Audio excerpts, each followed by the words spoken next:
Alors, je souhaite appliquer ce shader sur cette zone-là.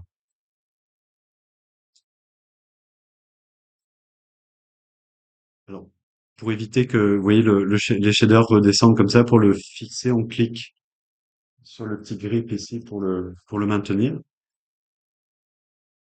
Je vais appliquer un basique sur la maquette ici.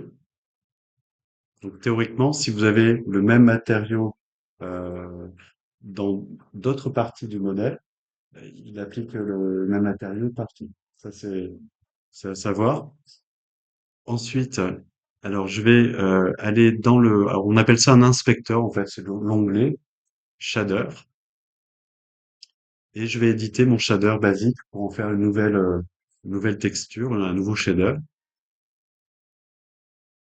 Alors l'enduit en termes de diffusion, pour le moment il est blanc. C'est l'image qui va prendre le relais sur l'image. Il n'y a pas de réflexion particulière, donc je vais laisser ça comme ça, et pas de transparence, donc je ne touche à rien ici. Je clique sur la clé AMOLED ici, et j'ai accès aux différents canaux de l'image. Donc ici on a l'aperçu, donc c'est simplement pour voir, visualiser notre shader. Donc je vais faire deux clics sur cette vignette pour récupérer mon image finale, ma texture finale. Alors, est-ce que je l'avais bien mis ici? Ça doit être celui-ci. Donc ça n'a pas d'incidence encore sur le modèle. C'est dès que je vais commencer à utiliser le canal diffus, où là je verrai ma texture. Donc, double clic et sur le canal diffus, je reprends mon enduit rouge-beige 3012 et là ça arrive. D'accord?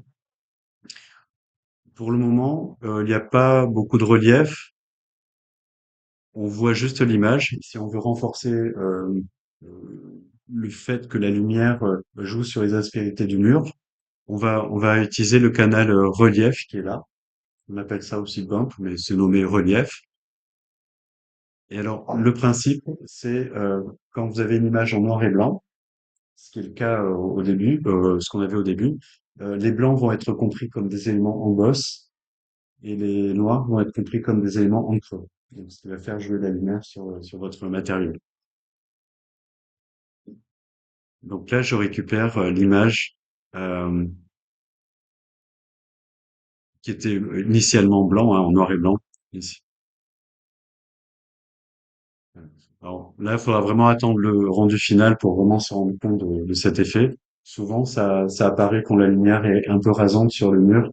Là, on commence à voir le relief. Ce que je fais pour accentuer ça, donc là, je vais l'enregistrer, hein, ce shader. Je vais enregistrer ça sur le bureau.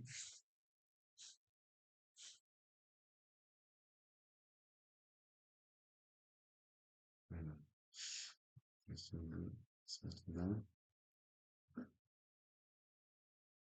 Voilà, nouveau dossier, on va appeler ça biblio.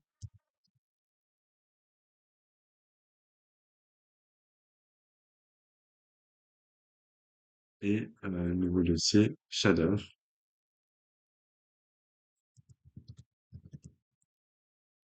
avec un S puisqu'on en aura plusieurs.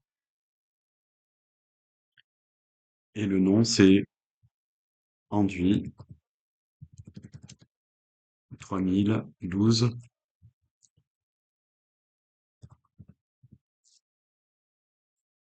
enregistré.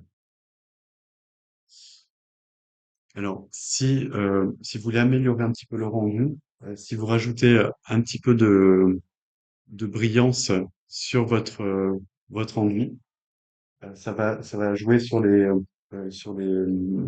la lumière va accrocher davantage sur votre enduit. Donc, ça peut le mettre un peu plus en valeur. Faire attention parce que ça peut le blanchir, c'est ce qu'on avait vu hier. Ça l'avait beaucoup blanchi, donc on règle souvent la brillance ici.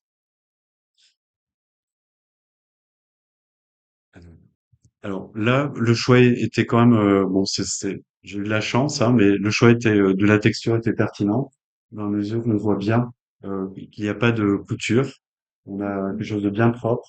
Donc c'est pour ça, faites bien attention dès le début au choix de la texture. Alors, si le relief est trop prononcé, vous pouvez le réduire ici, vous voyez. Si vous estimez que c'est trop granuleux, vous pouvez réduire le relief ici, ou au contraire le renforcer si vous sentez que ça manque un peu de matière. Alors,